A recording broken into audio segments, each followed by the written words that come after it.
नमस्कार। आप लोगों का एक बार फिर से डैफोडिल ऑनलाइन क्लासेस में स्वागत है।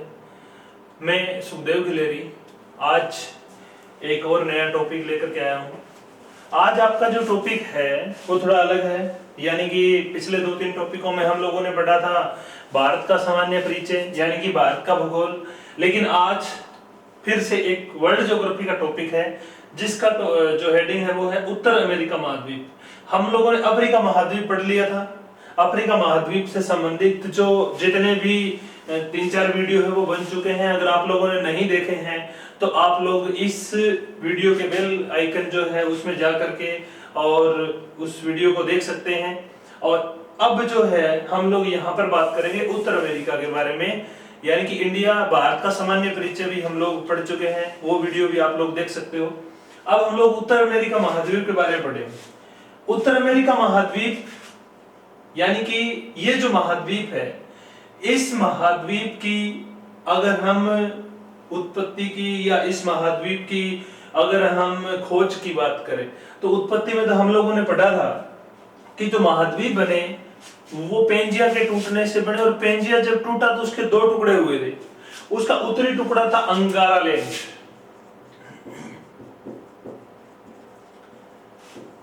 अंगारा लैंड जो है, अंगारा लैंड के टूटने से 3 महाद्वीप बने थे, उत्तर अमेरिका, यूरोप और एशिया। ये जो महाद्वीप है ये अंगारा लैंड का ही भाग रहा है उत्तर अमेरिका, जबकि पेंजिया का जो दक्षिणी भाग था उसके टूटने से 4 महाद्वीप यानी कि गोंडवाना लैंड के टूटने से 4 महाद्वीप बने थे, अफ्रीका, ऑस्ट्रेलिया, दक्षिण अमेरिका, अंटार्कटिका, और उसी का एक भाग था प्रायद्वीपीय भारत। तो ये जो अंगारा लैंड का भाग रहा है उत्तर अमेरिका, यानी कि हम लोग उत्तर अमेरिका को नई दुनिया के महाद्वीप के नाम से जानते हैं। इसको कहते हैं नई दुनिया का महाद्वीप।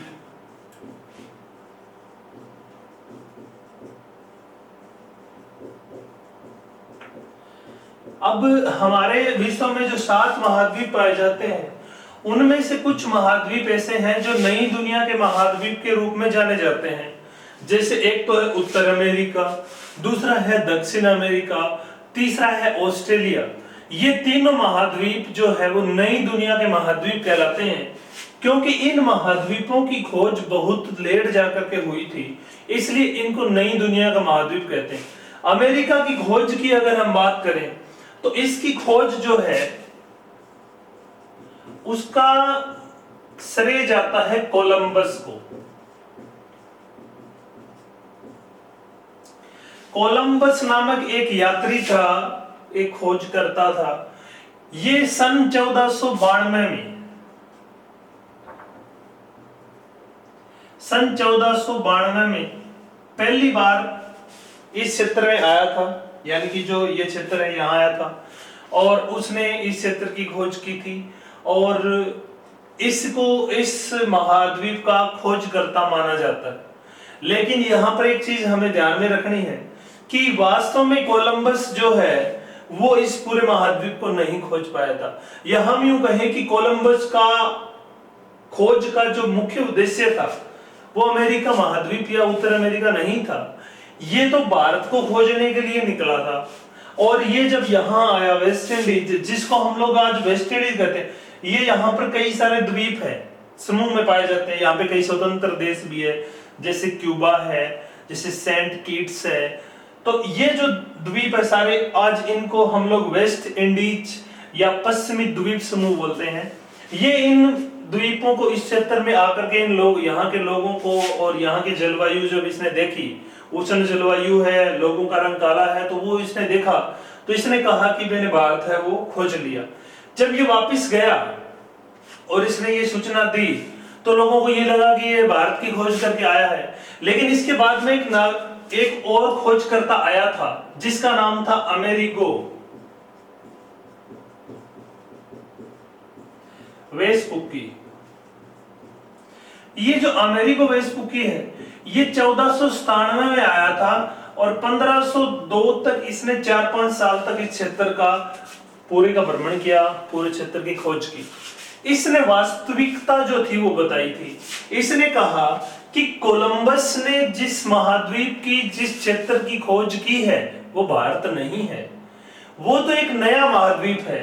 तो इसने, अमेरिका ने क्या किया था, नए महाद्वीप की खोज कर दी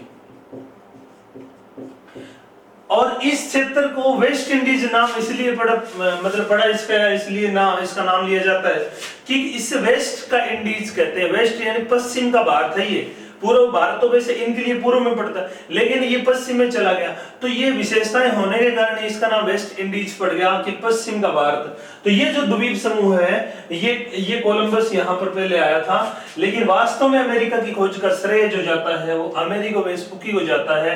इसने एक नए महाद्वीप के रूप में इस क्षेत्र की खोज की थी 1497 से 1502 के बीच।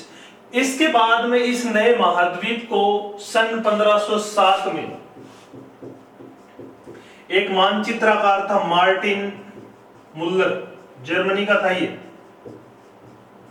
मार्टिन मुल्लर था जर्मनी का, और ये मानचित्र बना रहा था जो विश्व के, तो इसने इस नए महाद्वीप को अमेरिका नाम से दिखाया, यानी कि अमेरिका नाम जो पड़ा पहली बार वो पड़ा था 1507 में। और इस अमेरिका नाम देने का श्रेय जाता है मार्टिन मुल्लर को, क्योंकि इसकी नजर में वास्तव में अमेरिका की खोज किसने की थी, अमेरिको वेस्पुकी ने की थी। और इसी अमेरिको नामक इटली के खोजकर्ता के नाम के ऊपर ही इस महाद्वीप को अमेरिका, उत्तर अमेरिका और इसके दक्षिण में है दक्षिण अमेरिका, इनको अमेरिका जो है वो नाम दिया जाता है। तो इसकी खोज की जो स्टोरी है वो इस प्रकार से है कि सबसे पहले 1492 में कोलंबस आया था। कोलंबस ने इस क्षेत्र में यहाँ की खोज की थी और जाकर के यूरोप में बताया कि मैंने भारत खोज लिया, लेकिन वास्तव में ये नया महाद्वीप, इसका पता 1497 में तब चला जब अमेरिको वेस्पुकी आया। इसने जाकर के बताया कि कोलंबस ने जो खोजा था वो भारत नहीं है, वो तो एक नया ही महाद्वीप है। और इसकी खोज के आधार पे जब मार्टिन मुल्लर ने इस महाद्वीप का मैप बनाया, नक्शा बनाया, तो इसने अमेरिका नाम इसको दे दिया। तो इसकी खोज तो इस प्रकार से होती है। तो अमेरिको के नाम के ऊपर इसका नाम अमेरिका पड़ा। और इसका वास्तव में वैसे खोज करता जो किताबों में दिखाया जाता है वो कोलंबस को दिखाया जाता है कि सबसे पहले 1492 में यहाँ पर कोलंबस गया था। तो ये तो बात होगी अमेरिका की खोज की। और अमेरिका प्राचीन रूप से जिस भूखंड का भाग रहा है वो है अंगारा लैंड। इसके बाद में हम लोग बात करते हैं कि अमेरिका जो महाद्वीप है, ये महाद्वीप दुनिया के अन्य महाद्वीपों में क्या स्थिति रखता है, या अगर हम इसकी स्थिति की बात करें तो ग्लोब के ऊपर अमेरिका जो महाद्वीप है ये उत्तर पश्चिमी गोलार्धों में पड़ता है, उत्तर पश्चिमी गोलार्धों में स्थित है। ये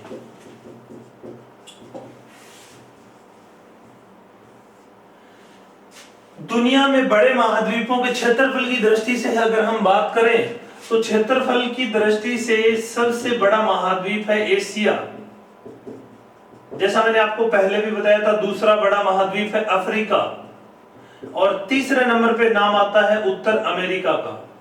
उत्तर अमेरिका महाद्वीप क्षेत्रफल में तीसरे नंबर पे है।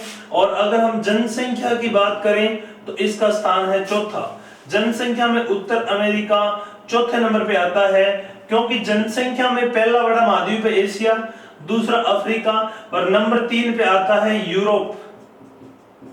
जनसंख्या की दृष्टि से यूरोप विश्व का तीसरा बड़ा महाद्वीप है, घनी जनसंख्या यूरोप में पाई जाती है। और जनसंख्या में उत्तरी अमेरिका का चौथा स्थान है। तो ये तो बात होगी कि इसकी स्थिति उत्तर पश्चिमी गोलार्ध में है, और यह जो महाद्वीप है वो क्षेत्रफल की दृष्टि से दुनिया का तीसरा और जनसंख्या की दृष्टि से दुनिया का चौथा बड़ा महाद्वीप है। अब हम लोग बात करते हैं कि उत्तर अमेरिका जो महाद्वीप है इसकी सीमाओं के बारे में। उत्तर अमेरिका जो महाद्वीप है, ये महाद्वीप दो ओर से महासागरों से घिरा हुआ है, यानी कि इस महाद्वीप के पश्चिम में प्रशांत महासागर है, विश्व का सबसे बड़ा महासागर है।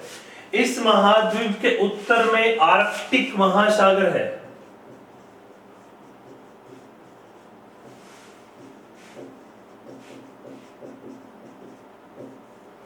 इस महाद्वीप के पूर्व में अंध महासागर है, या इसे अटलांटिक महासागर भी कहते हैं। इस महासागर के दक्षिण पूर्व में मेक्सिको की खाड़ी है और कैरिबियन सागर है। तो इस प्रकार से ये जो महाद्वीप है वो सागरों से घिरा हुआ है। उत्तर में आर्कटिक महासागर, पश्चिम में प्रशांत महासागर, पूर्व में अंध या अटलांटिक महासागर और दक्षिण में मेक्सिको की खाड़ी या कैरिबियन सागर। यह महाद्वीप जो है, इस महाद्वीप में दो ऐसी संधियां हैं या दो ऐसे भाग हैं जो इसको दूसरे महाद्वीपों से जोड़ते हैं या अलग करते हैं। जैसे ये जो क्षेत्र है, इसे हम कहते हैं बेरिंग जल संधि।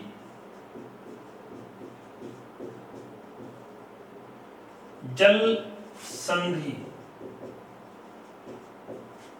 बेरिंग जल संधि इसलिए कहते हैं कि ये जो क्षेत्र है यहां पे, ये है रूस का भाग, साइबेरिया,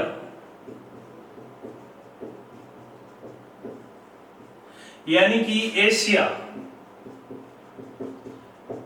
बेरिंग जल संधि जो है वो उत्तर अमेरिका महाद्वीप को एशिया से अलग करती है या रूस के साइबेरिया से अलग करती है। और जल संधि है तो इसका मतलब दो बड़े जल भागों को जोड़ रही है। ये आर्कटिक महासागर को प्रशांत महासागर से जोड़ती है, बेरिंग की जल संधि। और दूसरी बात जो इंपॉर्टेंट यहां पर है वो ये है कि जो बेरिंग की संधि है ये इस क्षेत्र को काट करके बनाई गई। इसका मतलब ये है कि ये जो भाग है वो पहले आपस में जुड़े हुए थे। साइबेरिया और अलास्का दोनों आपस में जुड़े हुए थे, लेकिन उत्तर अमेरिका के एक देश यूएसए ने अलास्का, ये जो प्रांत है यहाँ पे, ये यूएसए का भाग है। मैंने यहाँ पे यूएसए लिख रखा है, ये एक प्रांत यूएसए का भाग है और ये हवाई द्वीप है, ये भी यूएसए का ही एक राज्य है। तो इस अलास्का को यूएसए ने रूस से खरीदा था। पहले ये रूस का भाग था तो ये सारा भाग आपस में जुड़ा हुआ था, लेकिन जब इसको यूएसए ने खरीद लिया तो उस बाद में क्या किया गया कि इन दोनों को यहां से काटा गया और एक जल संधि बनाई गई जो आर्कटिक महासागर को प्रशांत महासागर से जोड़ती है। तीसरी बात जो यहां पर इंपॉर्टेंट है वो ये है कि ये बेरिंग की जो जल संधि है, इसको यहां से काटने का एक कारण और भी था, या जल संधि बनाने का कारण ये भी था कि यहां से होकर के एक रेखा गुजरती है और उस रेखा को गुजारने के लिए ही इसको काटा गया था। इस रेखा का नाम है 180 डिग्री देशांतर, या इस रेखा का दूसरा नाम है अंतरराष्ट्रीय तिथि रेखा, IDL, इंटरनेशनल डेट लाइन, अंतरराष्ट्रीय तिथि रेखा कहते हैं। 180 डिग्री देशांतर जो रेखा है, यहां से तारीखें और वार में परिवर्तन होता है। जैसे हम लोगों ने पढ़ा था 0 डिग्री देशांतर, 0 डिग्री देशांतर जो रेखा है इसे हम कहते हैं अंतरराष्ट्रीय समय रेखा, समय रेखा, या इसे हम कहते हैं GMT, ग्रीनविच मीन टाइम। ये रेखा अटलांटिक महासागर से यूरोप और अफ्रीका महाद्वीपों से गुजरती है, लंदन के पास ग्रीनविच नामक शहर से गुजरती है। 0 डिग्री देशांतर रेखा पूरे विश्व का समय का निर्धारण करती है। इसी प्रकार से अंतरराष्ट्रीय तिथि रेखा जो है वो पूरे विश्व के तारीखों का और वार का निर्धारण होता है। इसका मतलब ये है कि वार और तारीखें यहाँ आकर के परिवर्तित होती है और समय यहाँ से परिवर्तित होता है या यहाँ से मापा जाता है। तो ये जो अंतरराष्ट्रीय तिथि रेखा है IDL, इसको बेरिंग सागर से या बेरिंग जल संधि से गुजारा गया है, इसलिए इन दोनों भागों को यहां से काटा गया है ताकि कि वैसे तो जानी तो ये यहां से थी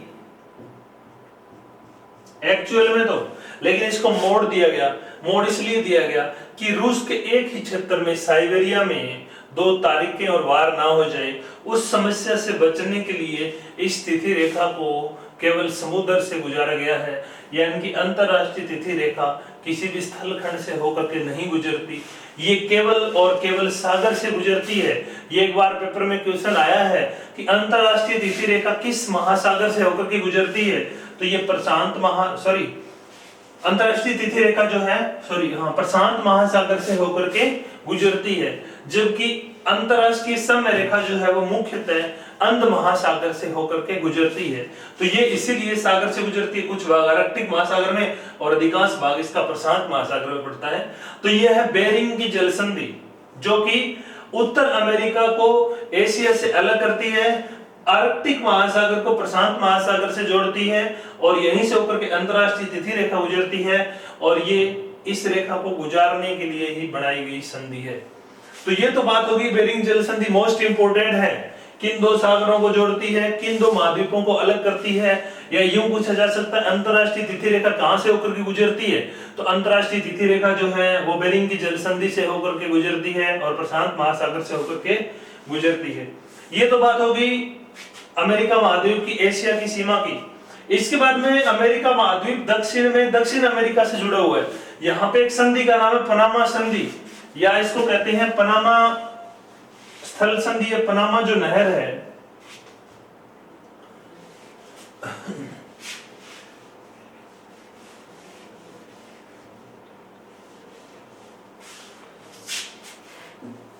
यहां पर उत्तर अमेरिका के बिल्कुल दक्षिण में यहां से दूसरा महाद्वीप शुरू हो जाता है, यानी कि यहां पड़ता है दक्षिण अमेरिका।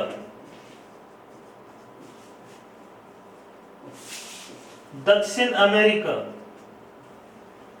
दक्षिण अमेरिका महाद्वीप और उत्तर अमेरिका महाद्वीप पनामा स्थल संधि द्वारा जुड़ते हैं, यानी कि जो पनामा नहर है वो एक स्थल का संकरा भाग है, इस प्रकार से।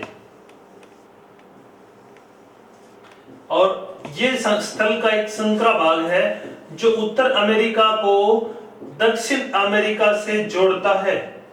लेकिन किया क्या गया कि अमेरिका द्वारा यानी कि यूएसए द्वारा इस नहर का जब निर्माण किया गया तो ये दोनों महाद्वीप जो है वो एक दूसरे से अलग भी हो जाते हैं वैसे तो, क्योंकि ये नहर जो है वो दोनों को इस प्रकार से अलग करती है। ये यहाँ पे पनामा नहर का निर्माण किया गया है, यानी कि ये मैंने यहाँ पर दिखाया भी है, पनामा देश है छोटा सा और यहीं पर पनामा नहर है। तो पनामा की इसको स्थल संधि बोलते हैं हम लोग,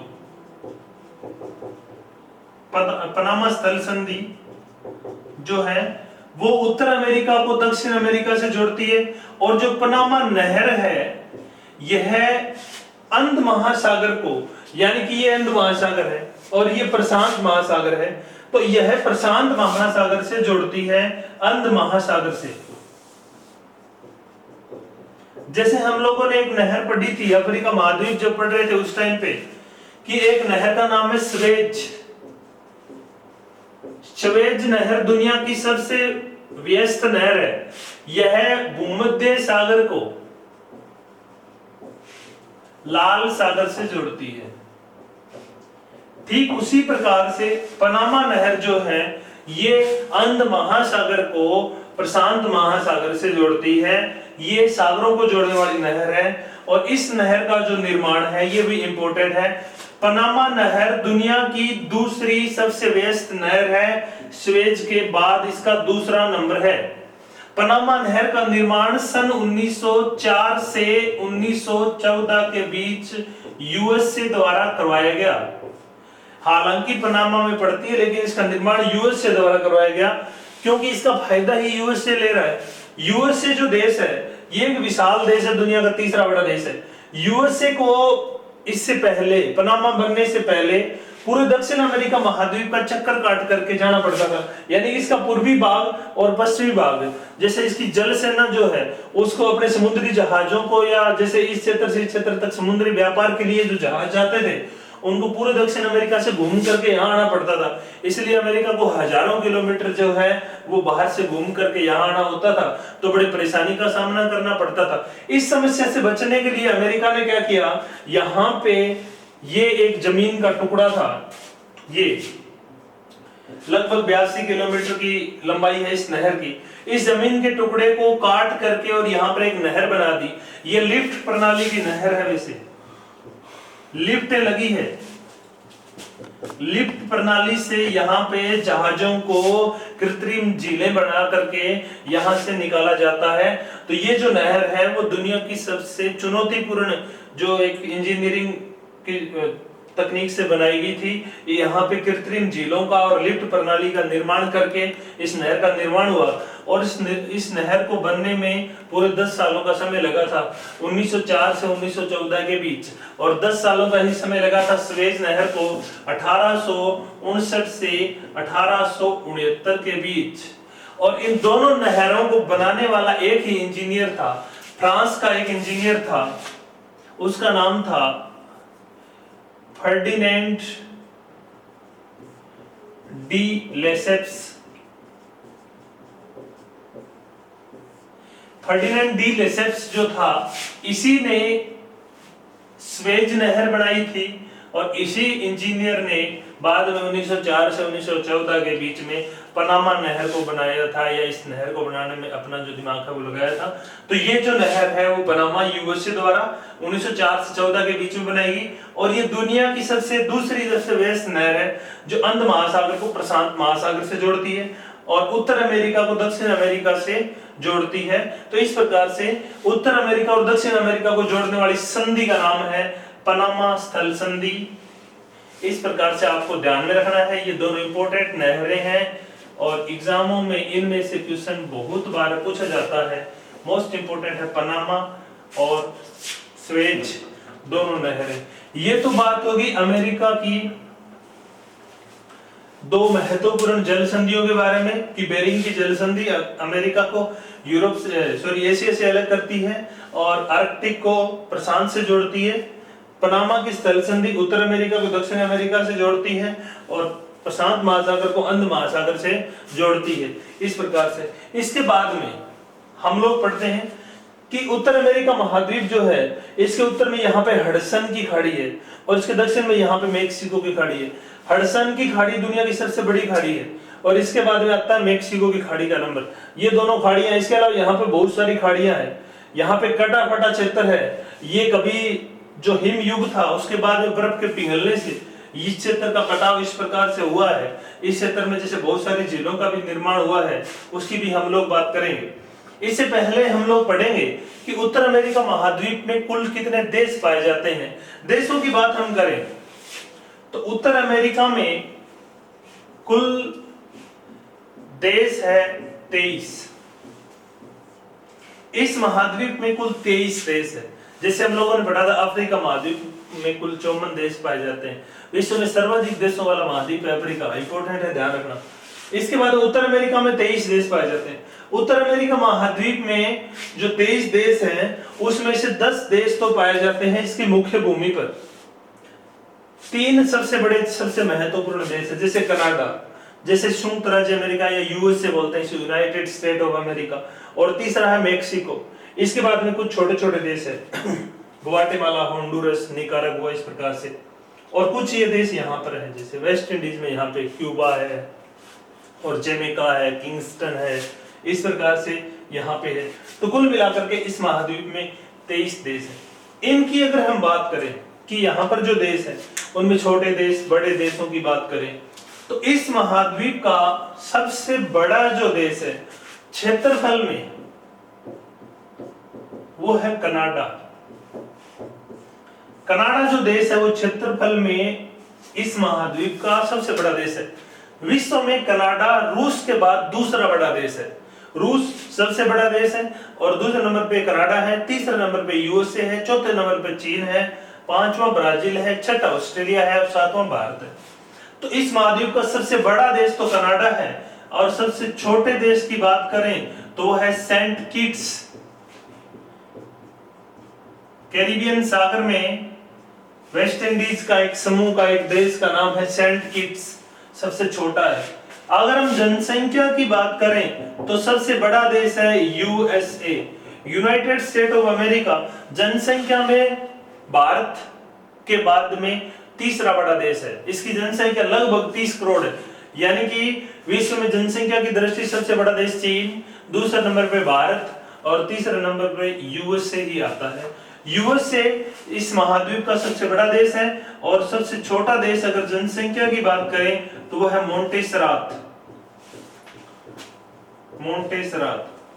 जनसंख्या में इस महाद्वीप का सबसे छोटा देश है। तो ये तो बड़े देशों की और छोटे देशों की बात यहां पर होगी। तो इस महाद्वीप में कुल मिलाकर के 23 देश हैं।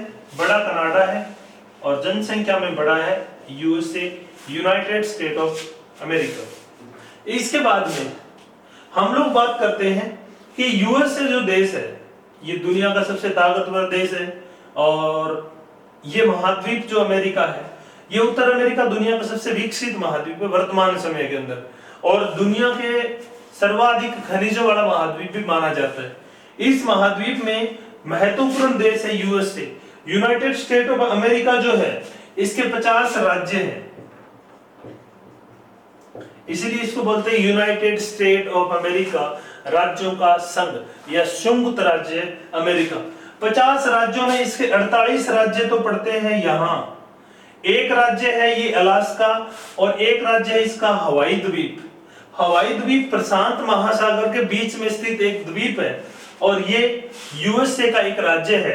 इसे प्रशांत महासागर का चौराहा कहते हैं। ये इंपॉर्टेंट क्वेश्चन जो आया हुआ है, प्रशांत महासागर का चौराहा किसे कहते हैं? तो वो है आपका हवाई द्वीप है जिसे प्रशांत महासागर का चौराहा कहते हैं, हवाई द्वीप। तो ये तो इसके यानी कि कुल राज्यों की हम बात करें तो 48 राज्य तो एक जगह पड़ते हैं यूएसए के और 2 राज्य अलग पड़ते हैं, एक अलास्का जो रूस से खरीदा था और एक हवाई द्वीप जो प्रशांत महासागर में है। इसके बाद में उत्तर अमेरिका महाद्वीप के बिल्कुल उत्तर में एक द्वीप है यहाँ पे, ये ग्रीनलैंड। ग्रीनलैंड जो द्वीप है ये भौगोलिक दृष्टि से तो उत्तर अमेरिका महाद्वीप में पड़ता है और धरती का हमारे जो है पृथ्वी यहाँ पे सबसे बड़ा द्वीप है ग्रीनलैंड, विश्व का सबसे बड़ा है। लेकिन ये जो ग्रीनलैंड द्वीप है ये अधिकार में आता है डेनमार्क के। यूरोप का एक छोटा सा देश है डेनमार्क। डेनमार्क का राजनीतिक रूप से ग्रीनलैंड पर कब्जा है लेकिन भौगोलिक रूप से ये उत्तर अमेरिका का भाग है और राजनीतिक रूप से डेनमार्क जो है वो ग्रीनलैंड का जो ग्रीनलैंड पर इसने डेनमार्क ने कब्जा कर रखा है। डेनमार्क एक ऐसा देश है यूरोप का जो डेयरी उत्पादों में दुनिया में उच्चतम देशों में आता है, यानी कि जो पशुपालन करके व्यापारिक जो डेयरी उत्पादन बेचने का विश्व में जो काम होता है निर्यात करने का, उसमें डेनमार्क जाना जाता है और इसी का ग्रीनलैंड के ऊपर कब्जा है। तो ये तो बात होगी, हम लोगों ने बात की यूएसए की। इसके बाद में ये जो सीमा आप लोग यहां पर देख रहे हैं लाल कलर में, ये एक सीमा है, ये एक सीमा है, ये कनाडा है और कनाडा के बाद में ये रेड सीमा है जो कनाडा और अलास्का को अलग करती है। ये एक सीमा है जो कनाडा और यूएसए को अलग करती है। ये जो लाल सीमा है यहां तक, यहां से लेकर के यहां तक, इसका नाम है 49 डिग्री उत्तरी अक्षांश।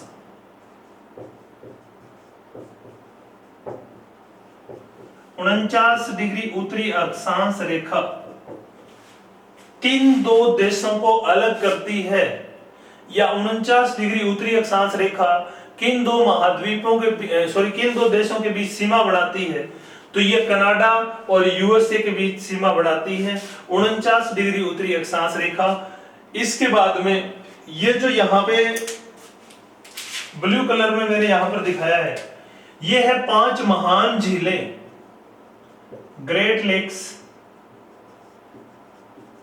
ये 5 महान जो झीलें हैं, ये झीलें भी कनाडा और यूएसए के बीच सीमा का काम करती है। हम लोग इनके बारे में पढ़ेंगे। इसके बाद में आगे एक नदी जाती है, सेंट लॉरेंस नदी। सेंट लॉरेंस नदी, ये नदी भी इन दोनों देशों के बीच सीमा का काम करती है। तो इस प्रकार से कनाडा और यूएसए के बीच की जो सीमा है, इस सीमा की दुनिया में सबसे बड़ी विशेषता यह है कि विश्व की सबसे शांत सीमा मानी जाती है। विश्व की सबसे शांत सीमा मानी जाती है कनाडा और यूएसए के बीच की सीमा। यहाँ पर इन लोगों ने क्या किया है, बड़े ही शांतिपूर्ण तरीके से 49 डिग्री अक्षांश रेखा को सीमा मान लिया। फिर झीलों में इन लोगों ने बंटवारा कर लिया, इतनी झील का क्षेत्र आपका, इतना हमारा, वहां पर भी इन लोगों ने सीमा मान ली। एक झील है मिशिगन जो कि सीमा नहीं बनाती, केवल यूएस में पड़ती है। बाकी इन 5 महान झीलें यहाँ पर है, इनमें से 4 सीमा बनाती है। इन महान झीलों के बारे में मैं अगले लेक्चर में आपको डिटेल से बताऊंगा। सेंट लॉरेंस नदी को इन लोगों ने सीमा मान लिया। तो यानी कि विश्व में अगर हम बात करें तो हर देश का किसी ना किसी देश के साथ सीमा विवाद चलता है, लेकिन इन दोनों देशों का इस प्रकार से कोई विवाद नहीं है। हालांकि यूएसए का सीमा विवाद बहुत कम रहा है, लेकिन जैसे ही डोनाल्ड ट्रंप राष्ट्रपति बना तो इसने मेक्सिको के साथ सीमा विवाद जो पैदा कर दिया। ये एक सनकी किस्म का इंसान है, इसने मेक्सिको और अमेरिका की सीमा के ऊपर दीवार बनवाई है। यानी कि इसने इस पैसे के लिए अमेरिका में आपातकाल तक लगाना जो है वो मंजूर था कि हम लोग मेक्सिको सीमा के ऊपर दीवार बनाएंगे। इसका तर्क ये था कि मेक्सिको से जो लोग हैं वो अवैध रूप से अमेरिका में आकर के बस जाते हैं और अमेरिकन लोगों का रोजगार छीनते हैं। इस समस्या से बचने के लिए इसने, ट्रंप ने जो है वो मेक्सिको और अमेरिका सीमा पर दीवार बनाई है। अन्यथा ये सीमा भी एक शांतिपूर्ण सीमा थी। तो ये ट्रंप के आने से थोड़ा सा यहाँ पे अशांति का माहौल जो है वो बन गया है। अदरवाइज अमेरिका की सीमाएं जो है वो दुनिया में शांत मानी जाती है, हमारे भारत पाकिस्तान की सीमा की भांति नहीं है। तो ये जो सीमा है कनाडा और यूएसए की 49 डिग्री उत्तरी अक्षांश, झीलों की और नदी जो सेंट लॉरेंस की जो सीमा है, ये विश्व की सबसे शांत सीमा मानी जाती है। ये क्वेश्चन बहुत बार आता है कि 49 डिग्री उत्तरी अक्षांश किन 2 देशों की सीमा बनाती है, इसलिए मैं बार बार बता रहा हूँ, थोड़ा इसमें ध्यान रखना आप लोग। तो ये तो एक सीमा की बात होगी। इसके बाद में अब हम लोग पढ़ते हैं उत्तर अमेरिका महाद्वीप जो है इसकी कुछ भौगोलिक विशेषताओं के बारे में, कि यहाँ पर भौगोलिक रूप से या प्राकृतिक रूप से कौन कौन सी विशेषताएं पाई जाती है। तो हम लोग इसमें पढ़ लेते हैं कि कौन कौन सी विशेषताएं यहाँ पर मिलती है।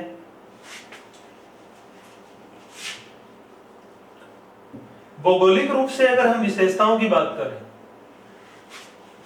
तो सबसे पहले हम लोग पढ़ेंगे कि उत्तर अमेरिका महाद्वीप में कौन कौन से पर्वत मुख्यतः पाए जाते हैं। भौगोलिक विशेषताएं,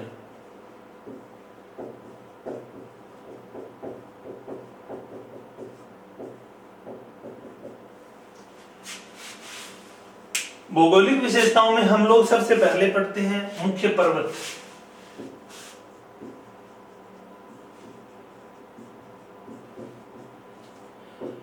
पर्वतों में सबसे पहले पर्वत का नाम आता है, उत्तर अमेरिका के पूर्वी तट के साथ साथ एक पर्वत पाया जाता है,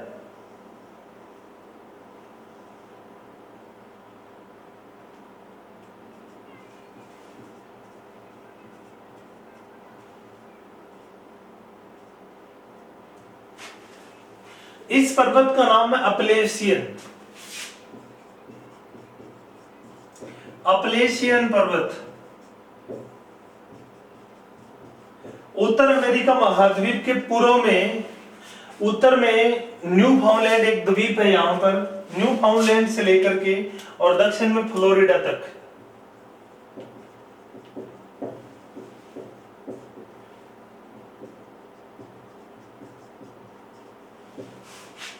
न्यूफाउंडलैंड से लेकर के दक्षिण में फ्लोरिडा तक एक पर्वत जो है वो समानांतर रूप से पूर्वी तट के साथ साथ पाया जाता है, इसे कहते हैं अपलेशियन पर्वत। अब अपलेशियन पर्वत को हम लोग भारत के एक पर्वत के साथ जोड़ करके पढ़ेंगे। जैसे भारत में एक पर्वत पड़ता है अरावली,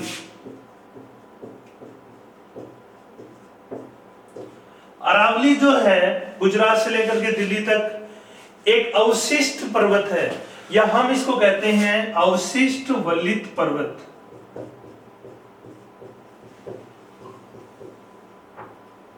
अवशिष्ट वलित पर्वत, अरावली विश्व का एक अवशिष्ट वलित पर्वत है और इसी प्रकार से अरावली का समकालीन पर्वत है अपलेशियन।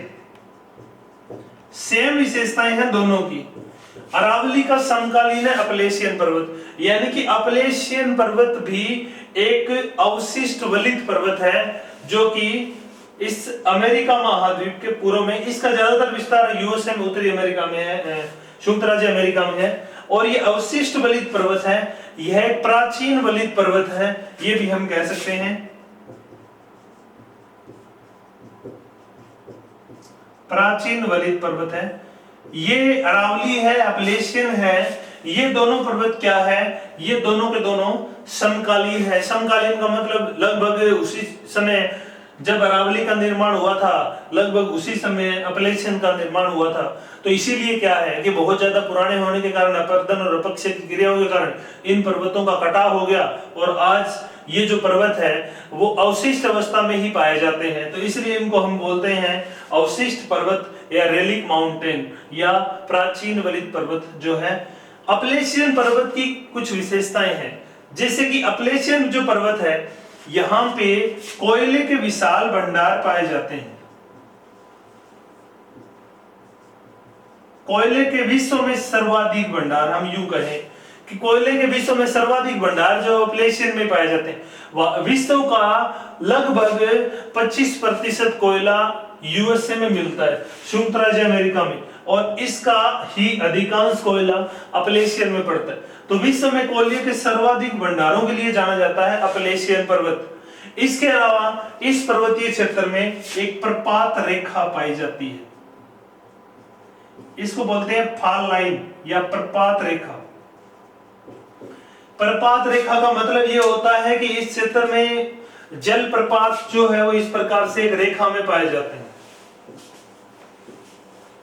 एक ही लाइन के अंदर बहुत सारे जलप्रपात। जलप्रपात का मतलब होता है कि जल का सीधे ऊंचाई से नीचे गिरना, और उस सिचुएशन में जहां पर नदियों का जल पहाड़ी क्षेत्रों में ऊंचाई से नीचे गिरता है वहां पे जल विद्युत उत्पादन की संभावनाएं ज्यादा होती है, क्योंकि यहाँ पे टरबाइन लगा करके और ऊपर से नीचे गिरते हुए पानी से टरबाइन घुमाई जाती है, तो जल विद्युत का उत्पादन किया जाता है। तो अपलेशियन पर्वतीय क्षेत्र में प्रपात रेखा के पाए जाने के कारण जल विद्युत उत्पादन की अपार संभावनाएं हैं, और यहाँ पे जल विद्युत का उत्पादन विशाल मात्रा में यूएसए द्वारा किया भी जाता है। तो ये कुछ चीजें महत्वपूर्ण है। अपलेशियन पर्वत उत्तर अमेरिका के पूर्व में न्यूफाउंडलैंड से लेकर के फ्लोरिडा तक विस्तृत है। यह विश्व का प्राचीनतम वलित पर्वत है। यह एक अवशिष्ट पर्वत है। यहाँ पर कोयले के विशाल भंडार पाए जाते हैं, और यहाँ पे एक प्रपात रेखा पाई जाती है। उत्तर अमेरिका यानी कि यूएसए के पूर्व में प्रपात रेखा जो है वो जल विद्युत उत्पादन के लिए बहुत महत्वपूर्ण है। ये तो बात होगी अपलेशियन पर्वत की, और ये अरावली का समकालीन है, ये ध्यान में रखना। बहुत बार राजस्थान ज्योग्राफी में इस प्रकार के प्रश्न पूछे जाते हैं कि अरावली का समकालीन पर्वत कौन सा है, तो वो उत्तर अमेरिका का अपलेशियन पर्वत है, और यूरोप में इसी प्रकार का एपिनीस पर्वत पड़ता है, उसको भी अरावली का समकालीन माना जाता है। ये तो इसकी अपलेशियन की बात होगी। इसके बाद में दूसरे पर्वत की हम बात करते हैं, नंबर 2। तो यहां पर है पश्चिमी कार्डिलेरा।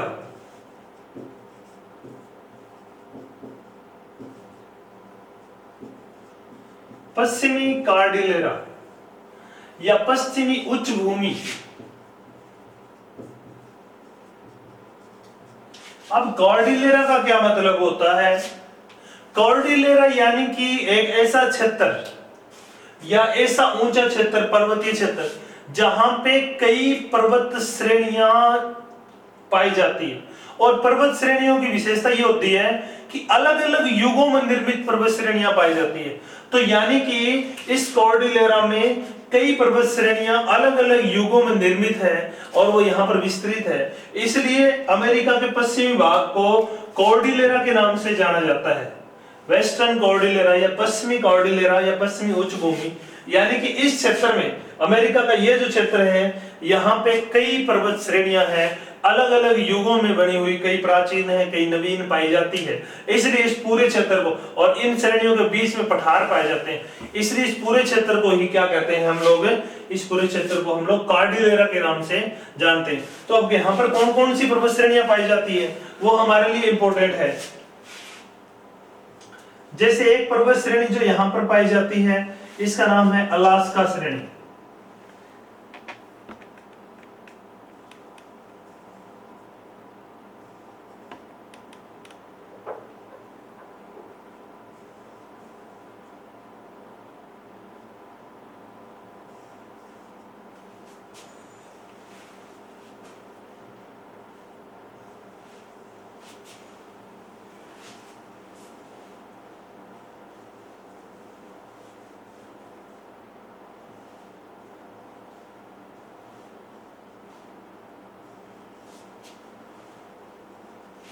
इस प्रकार से यहाँ पर पर्वत पाए जाते हैं।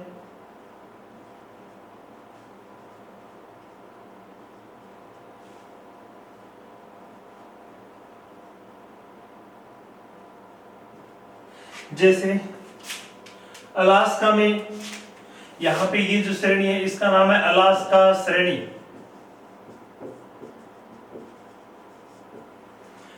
इसके पूर्व में कनाडा में यहाँ पे है ब्रुक श्रेणी या ब्रुक रेंज।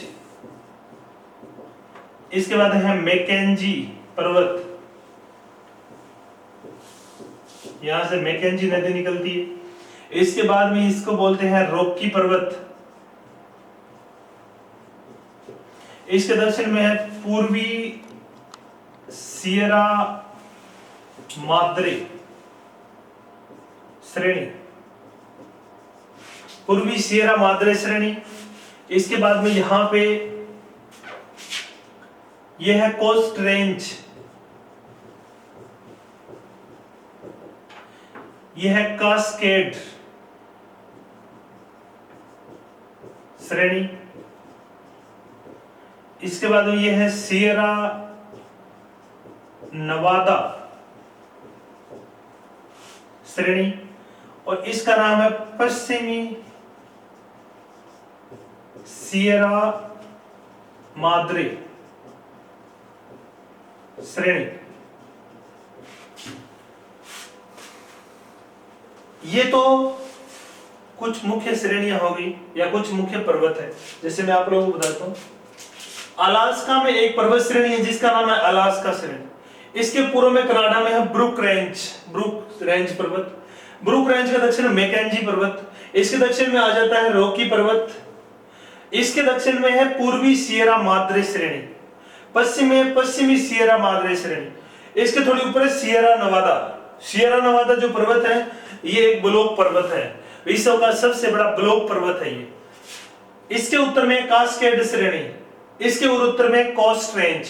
इस प्रकार से ये सारी श्रेणियां, ये जो पश्चिमी श्रेणियां हैं ये सारी की सारी श्रेणियां प्राचीन पर्वत है और ये जो पूर्वी पर्वत है ये नवीन, जैसे रॉकी एक नवीनतम वलित पर्वत है, हिमालय का समकालीन माना जाता है। इसी प्रकार से एंडीज एक नवीन वलित पर्वत है। तो ये नवीन श्रेणियां हैं और ये पश्चिमी तट के साथ जो पाई जाती है इनको पश्चिमी तटीय श्रेणियां भी बोलते हैं। ये प्राचीन पर्वतों के उदाहरण हैं।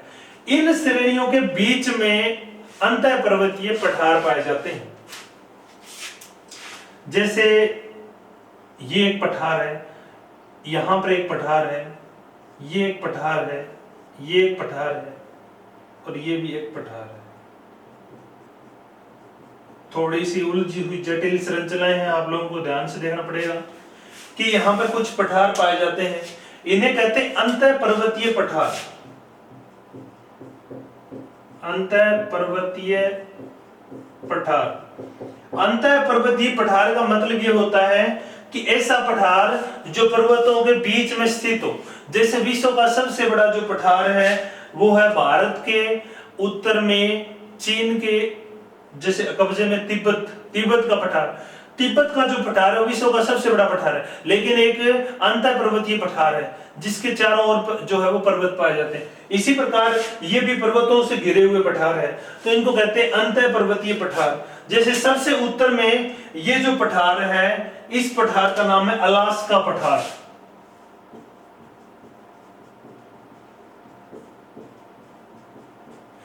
अलास्का के दक्षिण में जो पठार है इसका नाम है ब्रिटिश कोलंबिया का पठार। ब्रिटिश कोलंबिया का पठार। फिर है ग्रेट बेसिन का पठार। फिर इसके दक्षिण में जो है ये कोलोरेडो पठार, बड़ा महत्वपूर्ण। कोलोरेडो नदी निकलती है यहाँ से। ग्रेट कैनियन जो है वो पाया जाता है यहाँ पे, ग्रैंड कैनियन। इसके दक्षिण में ये जो है इस पठार का नाम है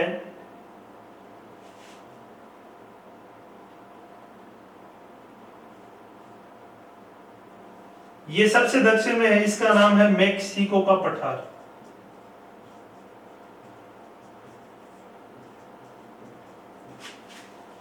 तो दोनों तरफ जो रेड दिखाई गई है ये पर्वत श्रेणियां हैं और इनके बीच में जो ब्लैक कलर में दिखाया गया है ये पठार है।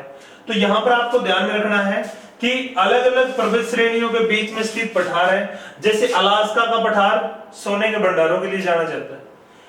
ब्रिटिश कोलंबिया का पठार जो है वो कनाडा और यूएसए की सीमा के ऊपर स्थित है। यहाँ पे ब्रिटिश कोलंबिया, यहाँ पे जो नेशनल पार्क है वो पाया जाता है और बहुत सारे झरने यहाँ पर पाए जाते हैं, यानी कि नेचुरल रूप से ये बहुत महत्वपूर्ण है। ग्रेट बेसिन का पठार है, मरुस्थलीय क्षेत्र भी है। कोलोराडो का पठार है, कोलोराडो नदी गुजरती है। और मेक्सिको का पठार है। तो ये अलग अलग यहाँ पे बहुत सारी श्रेणियां पर्वत है और बीच में पठारी क्षेत्र है। एक जटिल संरचना का निर्माण यहाँ पर हुआ है, पर्वतीय और पठारी। इसी को हम कहते हैं कॉर्डिलेरा या इसको हम कहते हैं उच्च भूमि। इस क्षेत्र में जो सबसे महत्वपूर्ण क्वेश्चन हमारे लिए बनता है ये कि जो अलास्का श्रेणी है, इस अलास्का श्रेणी की सबसे ऊंची चोटी है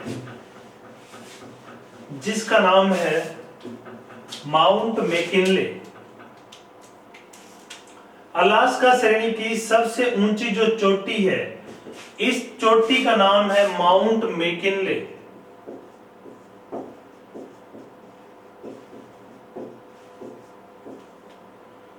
इसकी ऊंचाई है 6194 मीटर और यह जो चोटी है वो पड़ती है यूएसए के अलास्का में, यानी कि अलास्का यूएसए का ही एक भाग है और ये अलास्का में पड़ती है। माउंट मैकिनले उत्तर अमेरिका की सबसे ऊंची चोटी है, उत्तर अमेरिका की सर्वोच्च चोटी है।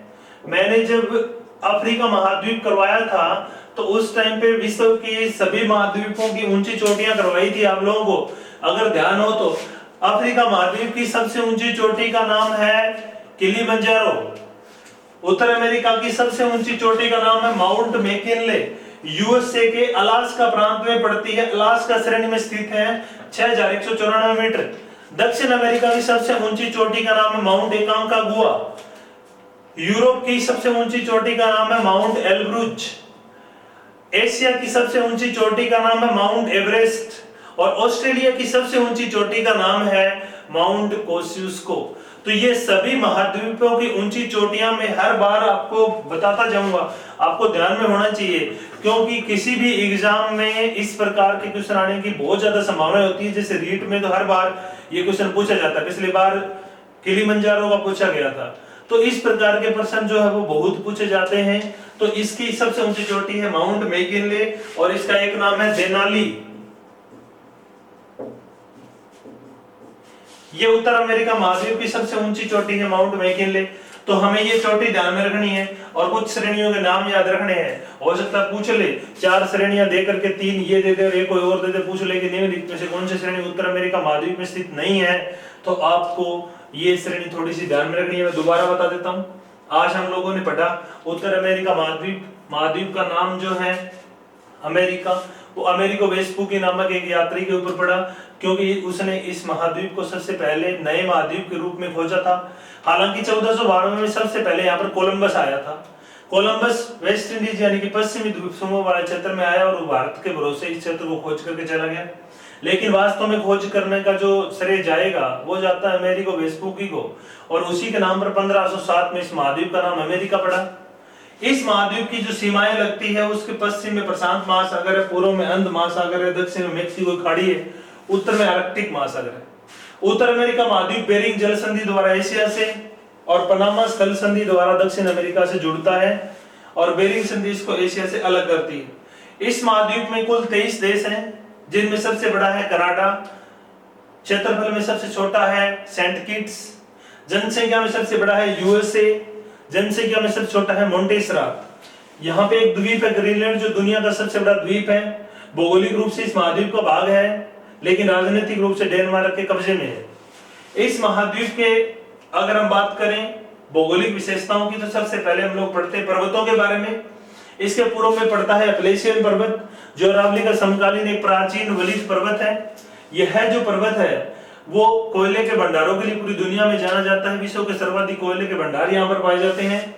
अपलेशियन पर्वत की एक विशेषता और है कि यहाँ पे एक प्रपात रेखा पाई जाती है जो कि जल विद्युत उत्पादन के लिए बहुत प्रसिद्ध है। इसके पश्चिम में पश्चिमी कॉर्डिलेरा पाया जाता है, यानी कि पर्वतों की और पठारों की एक जटिल श्रृंखला पाई जाती है, जहां पे अलग अलग श्रेणियों में निर्मित अनेक पर्वत श्रेणियां पाई जाती है। जैसे कि जो पर्वत श्रेणी उनके पूर्वी भाग में है ब्रूक रेंज, मैकेंजी पर्वत, रॉकी पर्वत और पूर्वी सियरा माद्रे पर्वत। पश्चिम में है पश्चिमी सियरा माद्रे, सियरा नवादा, कोस्केड श्रेणी, कोस्ट रेंज और अलास्का श्रेणी। अलास्का श्रेणी में सबसे ऊंची चोटी है माउंट मैकिनले, जो इस महाद्वीप की सबसे ऊंची चोटी है। यूएसए के अलास्का प्रांत में पड़ती है। ऊंचाई 6194 मीटर है और इसका पुराना नाम देनाली भी है। इसके बाद में इन पर्वतों के बीच में कुछ अंतर पर्वतीय पठार पाए जाते हैं। अंतर पर्वतीय पठार वो होते हैं जो पर्वतों से घिरे होते हैं, जैसे कि तिब्बत का पठार विश्व का सबसे बड़ा पठार है और वो भी अंतर पर्वतीय है। यहाँ पे सबसे उत्तर में अलास्का का पठार जो सोने के भंडारों के लिए जाना जाता है। फिर ब्रिटिश कोलंबिया का पठार, फिर है ग्रेट बेसिन का पठार, सिर्फ यूएसए में ही पड़ता है। फिर है कोलोराडो का पठार और इसके दक्षिण में है मेक्सिको का पठार। तो ये तो बात होगी मुख्य पर्वतों की, अपलेशियन और पश्चिमी पर्वत समूह। इसके बाद में हम लोग पढ़ेंगे पठार, मरुस्थल, मैदान, उसके बारे में। तो आज के लिए हमारा जो टॉपिक था वो इतना ही है। आप लोगों को ये टॉपिक कैसा लगा ये आप लोग मुझे कमेंट में जरूर बताएं। वीडियो अच्छा लगे तो लाइक, शेयर और चैनल को अगर सब्सक्राइब नहीं किया है तो चैनल को सब्सक्राइब करें। आशा करता हूं कि आपको ये वीडियो पसंद आया होगा और समझ में आया होगा। हालांकि वर्ल्ड ज्योग्राफी है, वीडियो आप लोग 2-3 बार देखोगे तब जाकर के समझ में आएगा, क्योंकि ये थोड़ा सा मुश्किल है। भारत के भूगोल आप लोगों के लिए आसान है, लेकिन ये थोड़ा मुश्किल होता है क्योंकि हम लोग इतना नहीं पढ़ते। तो ये वीडियो आप लोग पूरा देखो और इसको 2-3 बार देखोगे तब जाकर के चीजें समझ में आ जाएगी। और ना समझ में आए तो कोई भी क्वेश्चन हो आप लोग पूछ सकते हो। हाँ, एक चीज मैं क्लियर करना चाहता हूँ कि भारत के भूगोल जब हम लोगों ने पढ़ा था, हमने एक चीज में उसमें गलती कर दी कि भारत के जो केंद्र शासित प्रदेश है उनकी संख्या वर्तमान में 8 ही है। 8 ही यूटी है भारत में। 26 जनवरी 2020 को भारत के 2 केंद्र शासित प्रदेशों को मिला दिया, वो है दादरा नगर हवेली